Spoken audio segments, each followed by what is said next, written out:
నాగబాబు సినిమాలో చిన్న చిన్న మెయిన్ రోల్స్ చేసినా చాలా కాలం వరకు చిరంజీవి తమ్ముడుగానే తెలుసు.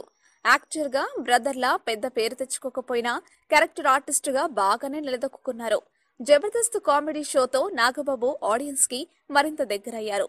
టెలివిజన్ ఆర్టిస్ట్ గా బాగానే సంపాదిస్తుంటారు అని ప్రజలలో టాక్ ఉంది. ఇంకా వెండితెర నుండి బొల్లితెరకు వచ్చిన యాక్టర్స్ కి భారీగా పే చేస్తారు అని రూమర్ ఉంది. క్యారెక్టర్ ఆర్టిస్ట్ గా బాగానే బిజీగా ఉన్న నాగబాబు 2013లో Jabardasth comedy show first episode నుండి జడ్జిగా చైర్లో కూర్చుని ఉన్నారు. తెలుగు రాష్ట్రాలలో సక్సెస్ఫుల్ గా నడుస్తున్న ఈ జబర్దస్త్ షో యాంకర్స్, జడ్జెస్, ఆర్టిస్టుల రెమ్యునరేషన్ పై రూమర్స్ ఉన్నాయి. కానీ జడ్జిగా ఉన్న నాగబాబు ఒక్క ఎపిసోడ్ కి ₹1,00,000 మాత్రమే తీసుకుంటారని, అంటే వారానికి 2 లక్షలు, నెలకు 8 లక్షల సంపాదన. మరో జడ్జి అయిన సినీ నటి రోజు కూడా సేమ్ అమౌంట్ తీసుకుంటుందని అనుకుంటున్నారు.